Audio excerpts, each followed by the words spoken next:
welcome to today's interactive breakfast meeting. I want to join Dr. Tando to appreciate every one of you, especially the donians in the industry that are here who took the trouble to come from out of town. We appreciate your sacrifice and this indicates that you have a keen interest in what we're doing. So thank you so very much.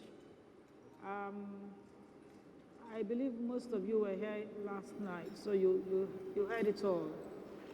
So I'll just tell you again what it is that we're doing for today's session. You know that in Edo State we've had a peculiar problem with human trafficking. There was a time when we were number one in the whole world with the burden of human trafficked citizens. This was before the current governor came on board, and he was determined to tackle the problem, which he has been succeeding in doing. And now from number one in the world and number one in Nigeria, we've now come down to about number 6 in the country. So that's a huge improvement, because the position we met when we came had been in situ, it had been status quo for decades, and nothing had changed until this new administration came on board and tackled the problem head on. And so from inception, we've had a keen interest as governments in focusing on improving opportunities for our young people at home, in every respect, improving education, the quality and availability of education across board to the masses, improving health care for the citizens, and creating job opportunities within the private and public sectors. All of these things that I've just mentioned, I can mention the agencies or the structures that have been put in place to ensure that these things happen. For education, you all must have heard about the Edo Best, which has become a world-acclaimed initiative. The government has received accolades and awards overseas from different countries, and we've had people come from different foreign countries and out of other states in Nigeria come to Edo to understudy the Edo Best system. There's a particular state, Lagos State, the governor goes about talking about how he's not ashamed, that he's just copying the Edo Best system, that he really doesn't have to reinvent the wheel. And we are seeing the results, the impacts.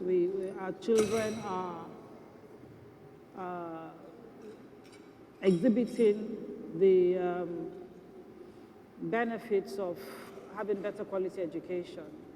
I understand that Edo State came first in the last common entrance or something, which is an indication of the impacts of this revolution in the education sector. With health, we've had health insurance established. We have the government revamping the primary health centers across the state. There are 20 that are being rebuilt and equipped, and there's a plan, a structure wherein every health care facility, every local government has a health care, primary health center rebuilt and equipped with medical personnel physically present on a daily, regular basis. These medical personnel have been trained and are being deployed, and because there's continuous training ongoing. They have, in every health center that's been renewed, solar panels to provide 24-hour electricity. They've got boreholes, and they also have ICT incorporated, where every health center has a computer where anyone who comes in has their data and information captured. So there's a data bank that will contain eventually information regarding the health status of every citizen that walks into a health center in Edo State across board. We also hosted the biggest health mission in April this year with the Association of Nigerian Physicians in the Americas. It was adjudged the biggest and the best ever in the 27 years of their carrying out these missions in different parts of the world. So all of these are the things that are happening to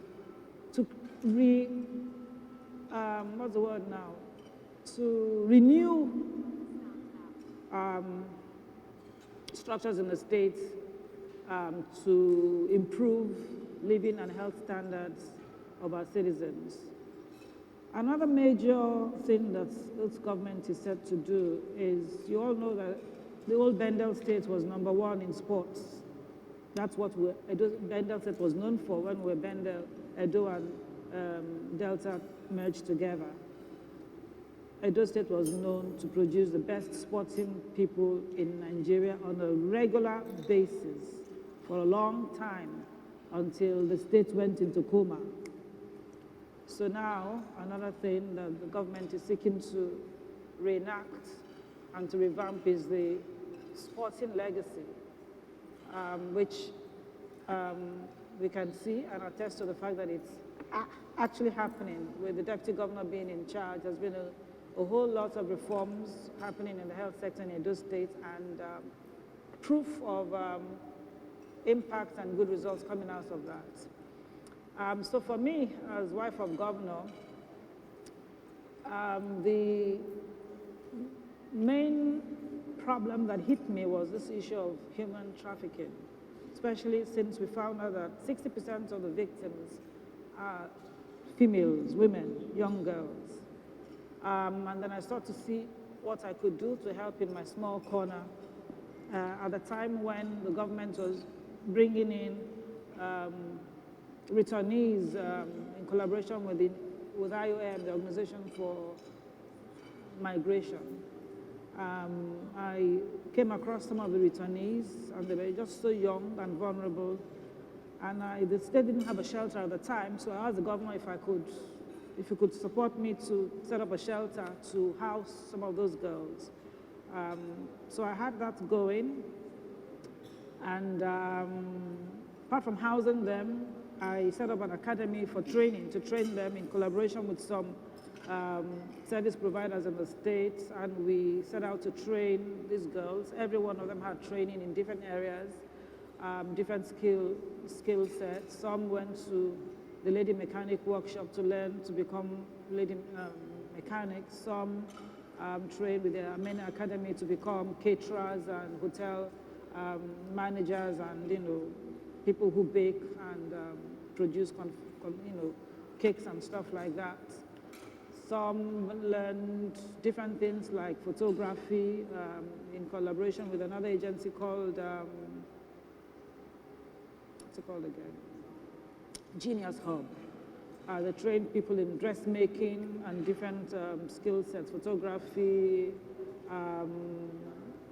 IT, and all of those things.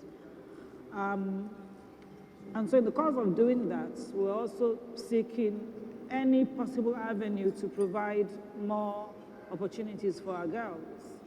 And with what was going on in the state with the renewal of our sporting culture, it became natural to now see sport as one other item that we can bring in to encourage our young girls in the States to take on. And so that gave birth to the tournament, which for us provides an opportunity for the young girls in Edo State to acquire skills, to carve a career for themselves. And especially as you know that these people who leave the country, what usually they're enticed with is, oh, we can find you, the traffickers tell them we can find you work overseas to earn dollars. And all Nigerians all know that we have a lot of our young people, especially in football, who get placed in clubs overseas, and they earn dollars. So it's one way of saying you can earn these dollars easily, legitimately, wholesomely, as a career, as a lifetime career. So that's the objective and the goal behind this whole football tournament. For me, it's creating another opportunity, avenue for our young girls to express themselves, to develop their skills, develop a career for themselves, and make a living in a decent and honorable manner. So that's the story behind the creation of the Betsy Obaseki Women's Football Tournament. So we had our first edition last year, around the same time last year, in August last year. And like I said last night, it was hugely successful to the extent that we got recognition from FIFA. Our Deputy Governor went to accept the award in March this year. FIFA gave the award in recognition of the state's contribution in the development, youth development, and especially women empowerment. And the tournament was particularly mentioned in the course of the award. And so that has encouraged us, and we are determined to make it better each year. Each year when we come out with the tournament carries a particular theme each year because, like I explained to you, it was conceived from the need and the drive to empower our young girls and to give them better opportunities, to live decent and productive lives. So it's not just about opportunity to make money or to have a career, but also it's a total package because these girls that we are trying to groom, even with the shelter that I had, it wasn't just sending them to learn skills. We also have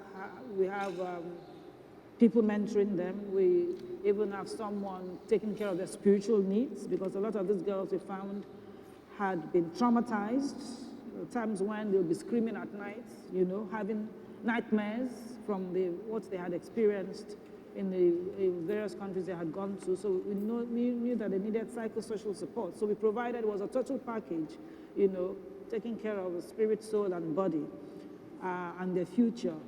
So for us, it's not just about playing football and giving these girls the opportunity to carve out a career in football, but also to ensure that they are also balanced citizens, that they are also people who would be able to help us nurture and mentor other young girls and pull them out of any vice that they're trapped in, and also encourage them to seek honorable, decent paths to self-actualization and sustenance. So for that reason, we have a theme attached to the tournament every year. Last year, it was a focus on girl child education, and we also talked about gender-based violence, because at the time, the Nigerian Governors' Wives Forum had this as a work plan. We had a project around gender-based violence issues, which we were, trying to campaign and combat across the country. So I brought that in. And this year, we have decided, as a result of the rise in the abuse of drugs across the country, in every society, I have had close friends, a few close friends, children who have committed suicide from taking drugs. So it got quite personal and quite close. And we realized that it's a serious problem. that if we don't begin to tackle as a nation, we would have a large percentage of our populace, not just children, like I said before, grown-ups and adults are also facing, having to battle with drug abuse and misuse of drugs. And so we as governors' wives also this year have adopted that as a new project. And it became important that, it was actually coincidental that whilst we're planning this year's football tournament here, that was one of the themes that we were, planning to adopt as this year's theme. And then it now resonates with that of the governor's wives. And so for this year, it's looking already bigger and better because the governor's wives, my colleagues, quite a number of them have indicated that they're going to come to Edo State during this tournament to support us and to identify with the tournament. So it's going to be a grander outing this year. Our theme for this year is say no to drugs. And we also know that there's a lot of issues around this drug problem, even in sports. I was talking to our chairman who, incidentally, is the Olympic medalist, aren't you? Commonwealth gold medalist. And his record, by the way, hasn't been broken in 30 years. How many years? 38 years. His world record is still not broken, and this is a Nigerian. Proud to have him here with us. So I was just asking him about the name of the lady who, the Commonwealth Games, right? Yes, just concluded. You know that all the gold medals won by Nigeria were won by women. Yes. Hello, guys. We have to really celebrate that. And that's one major feature, one major talk point. I'm going to keep talking about this throughout this tournament. That all the gold medals won by Nigeria in this year's Commonwealth Games was won by women. And I'm sitting here looking, and I'm seeing only one female journalist here in the midst of you journalists, and I'm wondering what's going on in this profession. We women have to now find something to do. We wade in and invade your profession and make sure that there are more women there. Over and over again, we see that the women, they can do not just what the men can do, but better. And when we say that from now on, Nigerian men must acknowledge that. Sitting right next to me is Madam Aisha Falode, how do they say it? When somebody is so popular, she's household name. And she's been for decades in this country. She heads the Nigeria Women's Football League. And they are obviously, you're all journalists, the men's league still haven't gotten their act together. The women are read and set. They have their dates fixed. She actually got the league to shift the commencement of their activities from the 14th of September this month to 4th or so of October, 12th of October, because of our own tournament. That woman supporting her fellow woman. And because we want to make sure that we succeed. I'm sure if it was the men's own that was in the way, they would have refused in the first place. So that's besides, so I just really want to use this opportunity to thank her publicly for her immense support. And that's the reason why I got her on the board of our trustees. And we're so proud that this is another Edo woman making us Nigerians proud. What took me there? Anyway, so all the women,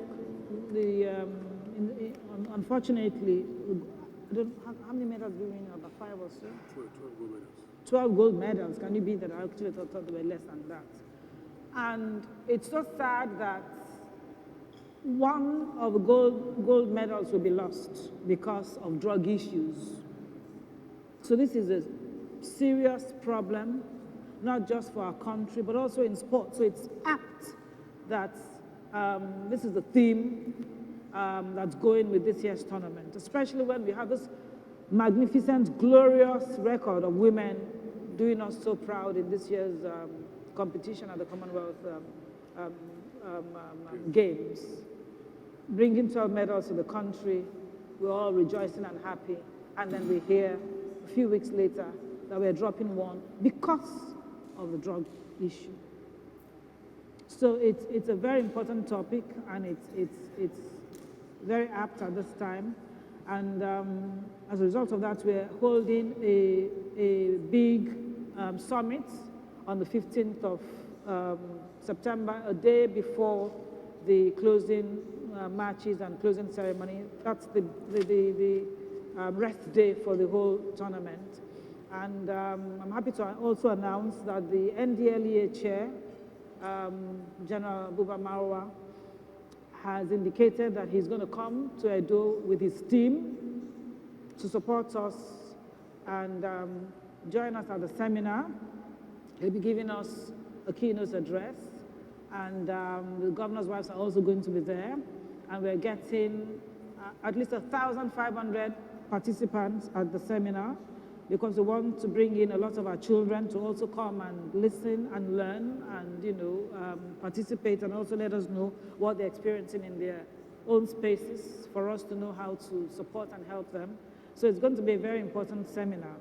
And that's how we plan to proceed from here on. Every year, when we carve out a theme, we'll organize a seminar around it to create awareness and to disseminate information to the citizens generally, as a way of helping governments, both states and federal, to support them with whatever topical issues that we will be addressing alongside the tournament. So we're planning that after this year, when we get stronger and stronger, we would take this tournament international and bring in international teams to come. In the spirit realm, I'm sensing already that there's something coming from Spain in our direction. And I'm sure by next year it will fully blossom. And it will be established that this tournament indeed is world class and very meaningful and impactful for our people. So that's what I have to say for now. I'll be happy to get any comments, questions, and ideas from you to help us also plan better and do better. Thank you very much. Can we put our hands together? Once again, thank you, Your Excellency, for this initiative, thinking about a young girl to give them an opportunity for them to earn a living, to hone their skills, and also to provide jobs for them. So my question is there a plan in place that this initiative, laudable idea, will not end with this administration? Although you say after this you're going to take it to internationals, in which is commendable, but we just want to know that it doesn't end here after this administration. Thank you. On females in Nigerian sports, quite a lot of parents actually try to stop their girl child from going into sports, and we've lost a lot of talents because of that. While growing up, did you experience this as well? Was sports something you wanted to take up? Were you involved in sports? And was there any resistance from your parents? Our Excellency, I want to find out, all this program, what is your plan for post-Obaseki administration for this program? So it will not just go with the administration. Is there any plan to ensure that the continuity, what is the plan for it? The same question. To mention that the tournament is actually a private sector funded one. It is not government. I just happen to be the First Lady now. In a few years, I will no longer be First Lady of Edo. So we made sure that from the onset, It is something that's set up away from government. When you come, you will see the pitch panels will show you all of our sponsors, and we've got very, very generous sponsors. So the first step to ensuring sustainability and continuity is to make sure that it is separate from government, it's private sector funded, and it's going to continue when we leave government, because it is my name. It's in my name, not in the name of Edo State. And as long as I am alive, and I'll continue to be alive for a long time to come, by God's grace, it will continue. And even when I'm old, there will be successors. So that's the way it's structured. Another thing we also did to ensure that it's professionally managed and managed away from government is the setting up of the Board of Trustees. So we have a proper Board of Trustees set up, 9 of them. One of them happens to be sitting right next to me. Mrs. Aisha Falode is a member of the Board of Trustees. The Deputy Governor is a member. My humble self, I'm a member. We've got all of them worthy Edo sons and daughters. We've got a very big member, whom you're all familiar with, Senator Daisy Danjuma is also a member. We've got Mr. Asui Gudalo, who is the chairman of, do you have a list of all the Sterling Bank, a member. We've got Mr. Eric Diahi, he owns a few companies, he's a member. And we also have, what about Big Joe? Is Big Joe one? Big Joe one? Is Big Joe one of them? What about Lapo? Lapo, he's not okay. Anyway, we'll give you a list of the others. There are 4 others, Mr. Jai and 3 others who are members, and they're all very high net worth individuals and corporate executives who will bring on board not just their money, but also their expertise in helping us manage the affairs of the tournament, and technical and every other expertise to help us manage and to give it credibility, especially having someone like Aisha Falode. You know that's credibility #1 because we're talking about women's football. To answer the other question about whether I experienced resistance from my parents growing up, if I ever was involved in any sporting activity, I recall that I incidentally was at primary school level. I was in the state's, and that's River State government, in the state's gymnastics team.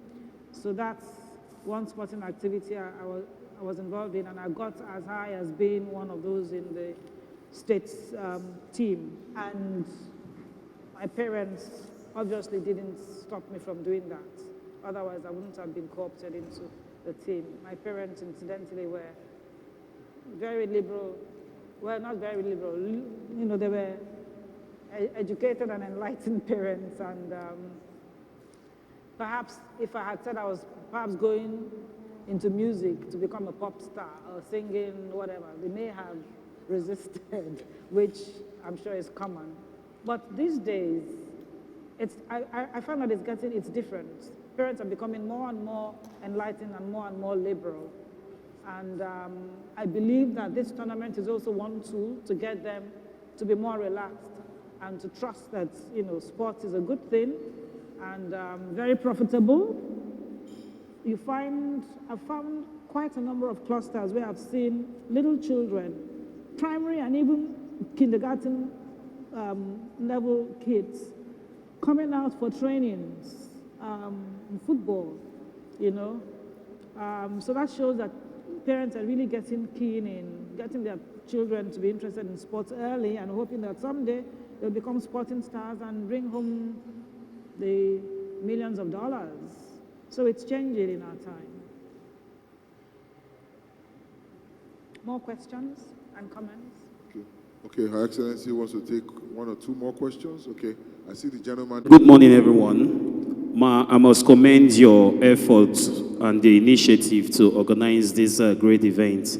My name is Randy Mainka from Super FM Benin. Ma, I want to ask, aside football and the seminar of which you talked about that will be coming up in the next few months, are there plans to carry other females in terms of things like this? I don't understand. Carry on the Okay. questions, how? If you have plans for those ladies who are not involved in football, Through other initiatives, right? This we're going to continue. We had planned that we got people in government to adopt schools in Edo State to support after the tournament, to encourage other students, female students in the schools, to take on football as a sporting hobby. So that's ongoing. That's a way of engaging other people other than those who have come for the tournament, although that's in the area of football. And to answer your question generally, you would find, I've had them distribute a brochure of my activities as governor's wife. In there you'll find different projects I've embarked on. I just talked about the shelter that I had established to support returnees and how we have this academy ongoing to train returnees, and it's still ongoing, and we train thousands of returnees via that platform. And these trainings are not just all of these skills acquisition things that people do, training for 1 week or 3 days. No, the girls I trained were trained for 1.5 years. And I got NAPTEP, the National Agency for Certification, for Skills for Certification, to partner with my the work I'm doing to give certificates to these girls after they had been certified, trained and qualified to engage in that particular trade. And then we also arranged to support them by giving them, startup kits and seed money to help them set up their own businesses and to be able to live their lives. That's with the shelter. I've also had projects to do with women entrepreneurs across the state. I set up a poultry farming projects with at least 5,000 women across Edo State, empowering them with a special breed of day-old chicks from a company that I worked with in the Bank of Industry. And we gave 40 day-old chicks to women across the state, 20 male and 20 female chicks. We gave them training on how to bring them up. These are special breeds. They are chickens that mimic the native fowls in the villages. So they're easy to manage. You can just leave them in your backyard and they'll just feed off whatever they find. So it was a breed that was cheap to look after. And the whole idea was to help women, low and no income women in the rural areas, to help them to set up some business. And so when they reared these chickens and they got mature, we had off-take arrangements with them. The chickens were also high egg-laying species, which also meant that the women had eggs to sell. As they're selling the chickens, they also have eggs to sell to make extra income. And also the whole idea was also to provide protein to children in the rural areas so that they do not suffer kwashiorkor. So the women would have some eggs left over. When I train them, I tell them, you sell this number of eggs, you keep this number to feed your children.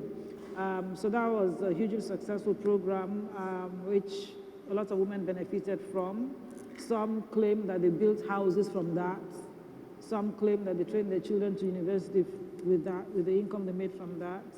So that was a way of empowering rural women generally in the state. I've also had other projects to do with grooming women entrepreneurs. I just came from one yesterday. We had a trade fair where we had women, female, not just female, small and medium scale entrepreneurs showcase their goods at an event that was done with the Commissioner for Trade and Cooperatives in the state in conjunction with SMEDAN from Abuja. And quite a few of the entrepreneurs that I have supported appeared there.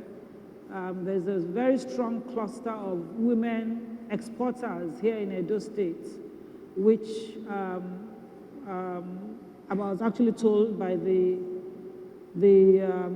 head of SMEDAN and the head of the Export Promoting Council, Mr. Shegun Awolowo, how the Edo cluster of women exporters is the strongest cluster in the country. And I had set up a training facilitation around that with the United Nations Industrial Development Organization, UNIDO.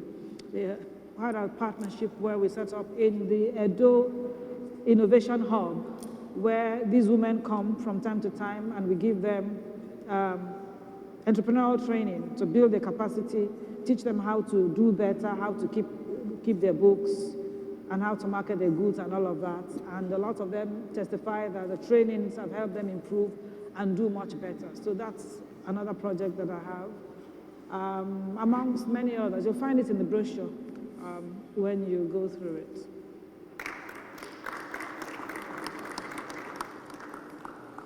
For us in this section of the divide, we're already thinking about going to write the reports, because all the time you spend away from writing the report reduces the impact you're going to make post the event. So when you're done with an event, you're thinking of, when is the next news bulletin? When is the next publication? I need to get into the newsroom. So, Your Excellency, we want to apologize that they want to leave earlier. Can I hear you? Should give you a better microphone. I can hardly hear you. Okay, I was trying to say that the journalists are eager to go back to the newsroom to go and do their reports.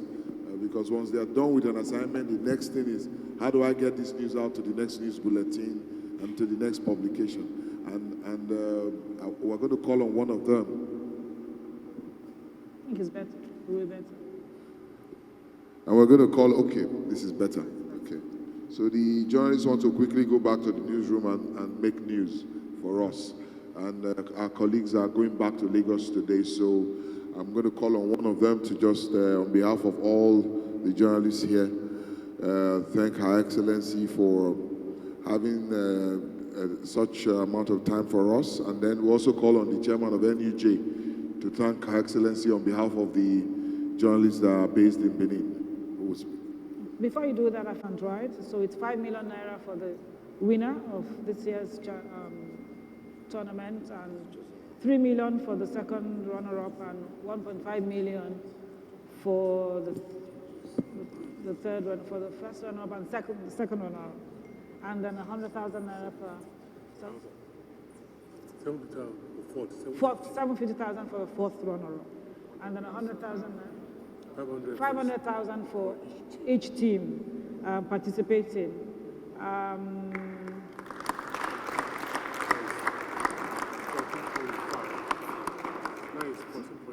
So everybody goes home with a total of about 15 million. So everybody goes home with something. That's a plan. And last year we had more requests, and even this year we've had more teams requesting to participate, but we can only take maximum of 13 this year. We took 12 last year, and we are taking 13 this year, and hopefully next year we will. Somebody at the MC at yesterday's event was asking everybody to clap for me. Last year I was the first lady to have organize a league with 12, a football league with 12 participants, and they did. And he said, clap again for her. This year she's the only first lady to do 13. They clapped. So I said to my deputy that next year I'm going to try and do 14, so every year I get something, something to be clapped for. Yeah, and as you know, we also provide accommodation for all the teams that come. So it's not cheap. That's the reason why. Otherwise, we would have had many more teams participate. But as we progress and we get more sponsors and get more people believing in what we're doing and coming to support us, we will take on more and more teams. Thank you again so very much.